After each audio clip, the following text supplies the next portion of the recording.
Hello, BookTube. Well, it's a bleak and barren Sunday. No books in the mail for Steve. No free deliveries of any kind. And as usual, I thought I would console myself with a tag. But unfortunately, I must smell like stale Limburger because nobody tags me. I've been tagged in, I don't know, probably 10 years. And I didn't want to go, sort of snooping around for tags I wasn't invited to. So I found something else I wasn't invited to. I found the 2017 Read-o-Rama. It's a read along reading group thing that's being hosted by a group of great booktube channels. There's Sam at Sam's Nonsense. There's Chloe from Brunette Bookophile. There's Elizabeth from the Owlery. There's Alyssa from Pucks and Paperbacks, and there's April from April Sarah. And they put together this Read-o-Rama for 2017. This is, I guess, the sixth time that it's been done.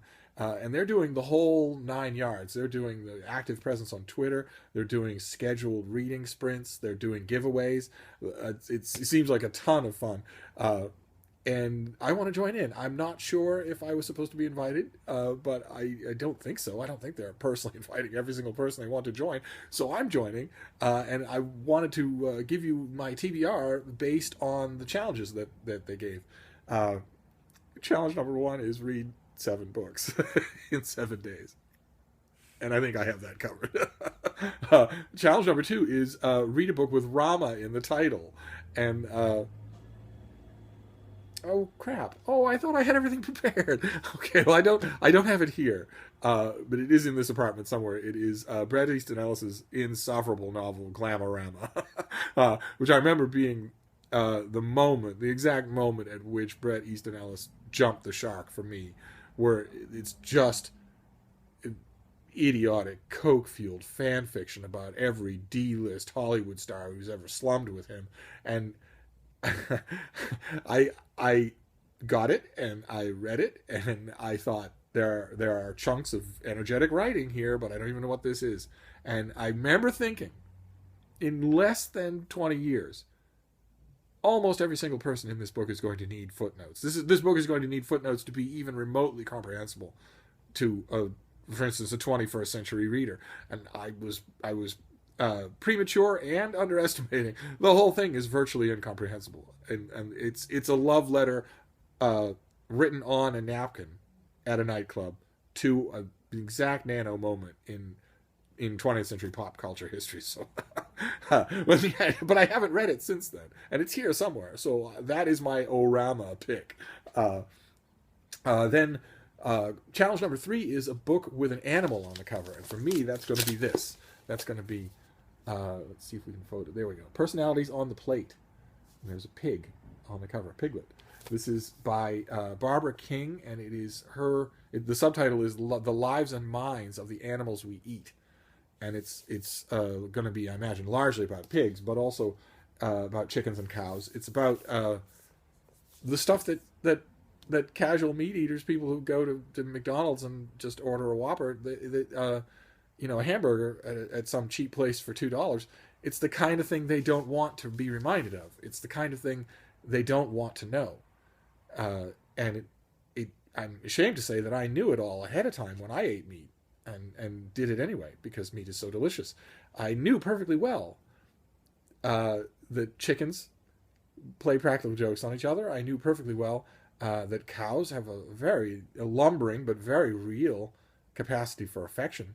And I knew all there was to know about pigs. The most wonderful people. Just everything. The whole package that you could want. They can't build spaceships. They can't build computers. They can't operate an iPhone. But in terms of intelligence, personality, sense of humor, sarcasm, laziness, industry, altruism, playfulness, in terms of every other thing that we judge people by, they are people. They are just wonderful and just absolutely wonderful. And I imagine they're going to take pride of place in this book. But I got the advanced copy of it, and I've had this finished copy for a while, and I have not made myself read it because I know how heartbreaking it's going to be. But that's going to be my challenge. That is challenge number 3. Read a book with an animal on the cover. Then challenge number 4 is a book with a character who shares your first initial, and I can do better than that. This is also a new book that I haven't got to. This is Matilda Empress by Lise Aron, and this is about the Empress Matilda and her years-long fight for the crown of England And her opponent in that fight was also her friend, King Stephen. So the one and only British king named Stephen. So he's a major character in this book, and he will be he will be my answer to that challenge. A character who shares not just your initial but your name, even both names. Considering how many of you have informally dubbed me the king of BookTube, I keep responding in emails and saying I can't be the king of BookTube if I have only 3,000 subscribers, less than 3,000 subscribers. But I appreciate the sentiment, and here I'll get to read about a king named Stephen. And then challenge number 5 is a book with Irish elements, and you get yet again. I'm using this in a way to chop off some new stuff to read. I don't think. I mean, I'm going to take a couple of days to do this Read-o-Rama, and I don't think I could justify doing that while ignoring new releases. I read largely new releases now, and there's a mountain of them. There's a tsunami of them. I can't keep up with them. So I don't think I could justify taking days off to read nothing but old books. So I'm sort of killing two birds with one stone here, and luckily there is a new release. This is Celtic Mythology by Philip Freeman. And I will be reading that for the Irish prompt. This is just retellings of Irish mythology. I have a strong suspicion that it will be dreadful, but you never know. I could be pleasantly surprised. Then challenge number 6 is start a series. And again, I'm going to go with a new book, something that I haven't got to yet. I think we saw it on this channel. It's called Athenian Blues by Paul Koutsakis. It is the first in the Stratos Gazis series. Stratos hates being called a hitman. He takes care of problems, permanently. Problems that people pay handsomely to have solved. His clients don't want to know the details, but Stratos is conscientious. He will only take a job if his research shows that the target deserves the fate. In the midst of the Greek economic crisis, Stratos takes on the highest profile case of his career. The most celebrated lawyer in Greece and his beautiful actress wife both bid for his services, but which one is telling the truth? And I think this is the first one of these books that's translated into English, but I believe that he's been doing these for a while. This is the Athenian Blues is the debut crime novel from one of Greece's literary stars. He's a prize-winning playwright, screenwriter, and novelist. And this is the first of the books translated into English. Okay. All right, so he writes them in Greek. When did it originally come out? 2010. Okay, so quite a while ago. All right, so Athenian Blues will be the one for first in a series. And then challenge number 7 is a book about illness. And I chose a book that's about an illness that the author claims we all have. And it also is a new book. It's by Adam Alter, and it's called Irresistible. And the subtitle is The Rise of Addictive Technology and the Business of Keeping Us Hooked. And the cover is a baleful light coming up out of a cell phone. Behavioral addiction is the disease here. Behavioral addiction may prove to be one of the most important fields of social, medical, and psychological research in our lifetime. The idea that behaviors can be addictive is new, but the threat is near universal. Experts are just beginning to acknowledge that we are all potential addicts. Adam Alter, a professor of psychology and marketing at NYU, is at the cutting edge of research as to what makes these products so compulsive, and he documents the hefty price we're likely to pay if we continue blindly down our current path. And this is new, and I haven't got to it yet, and I have a feeling I'm going to argue with it the whole time, which is, believe it or not, a nice feeling going into it. When you read as much nonfiction as I do, that's one of the main motors, is that you go into a book. We saw it the other day with that book on the German colonial experience, where okay, I have read some things on subject X. You have written a new book on subject X. Are we going to agree or are we going to disagree? And it's not the same with the made-up stories. I mean, there is no equivalent with something like this. With this, I will read it and I will get to the end of chapter 2 and I will say, well, okay, it looks to me like I can predict exactly what's going to happen in chapter 3. Now, that's not necessarily bad, provided if I'm right, you write the heck out of it. But if you don't write the heck out of it, if you're, in other words, if you're writing at a nice, boring amble because you're assuming that the work of chapter 3 will be done by the fact that your reader can't anticipate what will happen, but I can, then what you're doing in chapter 3 is giving me nothing at all. You're not giving me any surprises, and you're not giving me any great prose. No great excitement, no great pacing, no great anything.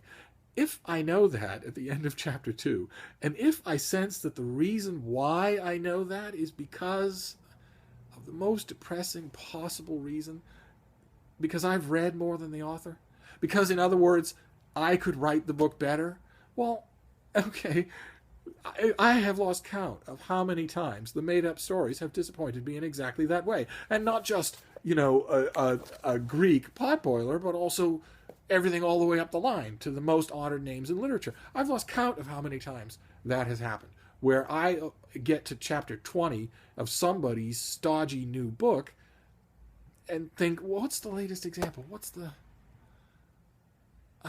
latest? Well, the one that's on my mind, because I just read a review of it, is Moravian Nights by Peter Handke, which was boring, just dishwater boring. And this guy makes a living writing novels, and it's all absolutely turgid. He's expecting this whole trundling momentum superstructure of the novel to keep it going. He's expecting that superstructure to do most of his work for him. And say what you want about someone like Jonathan Safran Foer, especially his latest book, Here I Am, which critics had a field day with. Say what you want about him. He doesn't do that. He doesn't expect the superstructure to do any work for him. He works right from the beginning himself. Now, not always successfully. I had plenty of problems with that book. But say what you want about him. That's a big difference between him and some idiot windbag like Jonathan Franzen, who's expecting you to come in with white gloves on and, and kiss the ring. It's just, it's infuriating. Whereas you've got writers like Jonathan Safran Foer or Michael Chabon who are, or Joyce Carol Oates, God help us, I don't know how she does it. 5 books a year, and she does it in every one of them. You've got writers like that who don't take anything for granted. That's the key, is that they don't take you for granted. And lots of the fiction writers do. And so there's no way to argue with them. There's no way to say, well, you took this approach in chapter 3, and I saw it coming, and there are these 10 cliches, and none of the rest of the prose exactly jumps off the page, but that's one way of doing it. No. No. If you get to chapter 3 in a novel and you're saying all those things, that means you're in a bad novel. Whereas, because you thought I wasn't going to lick around. One of these days, the whole thing is just going to be an unhinged rant. Whereas with nonfiction, where somebody has studied and they know they're going up against other experts, they know they're going up against critical reading. Of course, they're thinking about being dissected in the New York Times, or even worse, being dissected in the TLS. They're not really thinking about the nice little Christian Science monitor. But even so, if you know that, and you're writing nonfiction where it's binary, it's yes or no. I mean, does the data show that teenagers look at their phones every hour compulsively, or doesn't it? It's not like there are 2 sets of data that show that. It's not like if you can get that derivation from one set of data, you could also get a different derivation from the same set of data. No, it's not like that. Instead, you stand up on your toes and you make your case. And I can either agree or disagree with you. And I don't know. I like that feeling much better.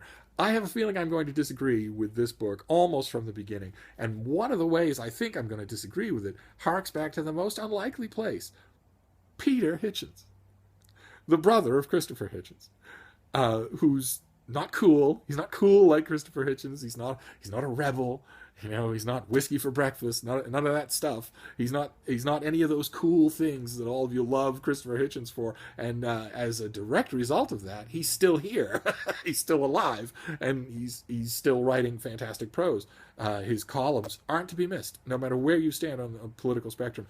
I remember the electric shiver that went through Great Britain when he wrote his article saying, a refugee is someone who is fleeing from a crisis to sanctuary. Someone who is moving from one place to another in order to take advantage of opportunities in that other place is an immigrant at the very best. They are not a refugee. And all of a sudden, every pundit in the UK was suddenly back on their heels, reassessing their terms. And I love it. I love it when a Hitchens brother can do that. And Peter Hitchens, has had an ossified, arch Tory, very, very old school opinion about addiction forever. He's just forever. Kind of ironic considering who his brother was. And he is forever saying that addiction is not real. Show me something in the body that show me something physical in the body. Show me the physical presence of addiction in the body, not chemical imbalance and not chemical dependency, but the craving, the actual the thing that addicts go on TV and do and go to self-help groups and talk about, which is that some element of their volition is missing, and that is what addiction is. I actually was in a taxi cab the other day, and the obnoxious little TV that they play in the background, whether you want them to or not. I don't know how many times I've told the taxi cab driver, "Can you shut this off?" And they can't shut it off. They don't know how to shut it off without shutting the car off. And one of the little things, there was a little commercial there, a whole bunch of people, a whole bunch of actors looking earnestly into the camera, and it was an advertisement for some sort of hospice or other, and the tagline was, "No one beats addiction alone." And the addiction recovery industry absolutely depends on that mind frame, that you can't do it alone, that it's a medical problem. And Peter Hitchens infuriates. You go on YouTube, I'm sure you can see plenty of examples of him infuriating people who high-profile celebrity addicts by looking them in the face and saying, "You're not an addict, you're just weak." And no matter where you stand on it, no matter what you believe it one way or another, Peter Hitchens and I are very much of the same generation, and I look at some people that I have known, I look at some examples that I have known. If addiction is that, if it really is a physiological process that removes your volition, something that you need medical help to cure, then there shouldn't be any exceptions to that fact, right? I mean, emphysema is a physical illness. And if you get it, and all of you young tobacco addicts have it right now, whether you know it or not, if you get emphysema, well, there are courses of treatment and mitigation, and that's it. It's you can't do anything about it on your own. That really does need someone else's help. Whereas addiction, I know such cases are rare, but I know firsthand people who simply said, "Oh, well, this is tearing my life apart, so I can't do it anymore," and stopped. Well, I don't know that would be possible if it were an actual physical thing, any more than you could simply stop having the measles because you decided this is tearing my life apart. I don't know, one way or another. I think that aspect of the book will be provocative. It will interest me greatly. This is a very long way of saying I'm looking forward to reading the book. and also a bit of a roundabout way of saying that I'm not 100% sure the book is about an illness. If you go to a restaurant with some friends of yours and you all put your cell phones on the table and you all pay attention to your cell phones every time they ring or buzz or chirp or sing, that's not addiction. That's just rudeness. And it's not an illness, that's for sure. Oh my God, it's the return of the sun here. We're almost done anyway. That was an epic rant in the middle of this, but we're almost done. The last challenge here is something I'm going to come back to. I'm going to come back and do a whole video on it because it's the hardest one for me. It's called Read a Book Blind. The last challenge is that you read a book blind. You go in knowing nothing about it. You don't research it. You don't know the author. The most you do, you're intrigued by the cover. You're intrigued by the description. And boom, you go in and read it. And I originally objected vociferously in my mind to, if you can object to something vociferously, silently. I don't know if you can or not. You can now. I originally objected because there isn't one of you that doesn't complain about having no time for reading. Not one of you. There isn't one of you who says, "So many books, so little time. Oh my God, how do you do it? Oh my God."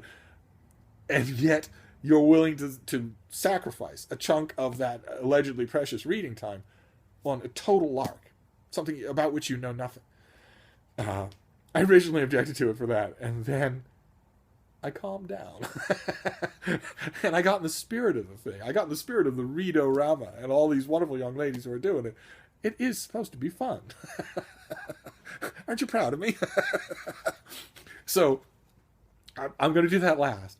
And what I'm going to do is I'm going to use that as an excuse to go nuts with ebooks, with small publisher, self-published ebooks, that sort of thing, on the Kindle store, on the iBook store.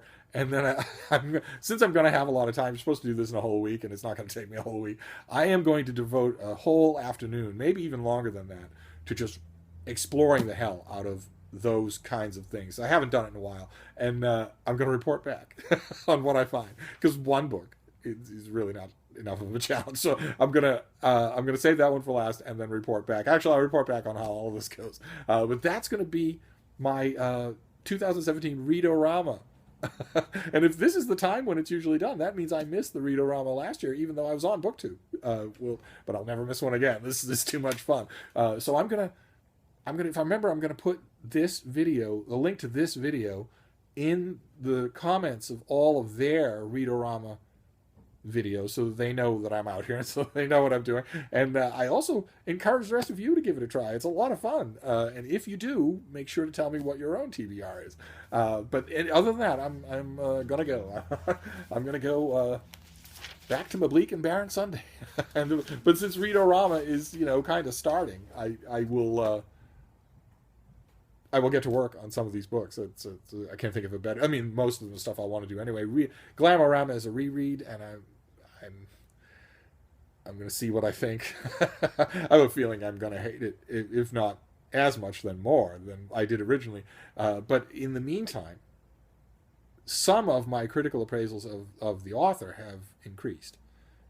So there might be things in it that I'll see that I didn't see the first time, because I was largely just exasperated with the author when I first read it. And that's not true anymore. I think he's slowly growing into his talent. So we'll see. I'll report back on all of this. I'll do a Read-o-Rama follow-up when the Read-o-Rama is over for everybody else. Thank you, BookTube.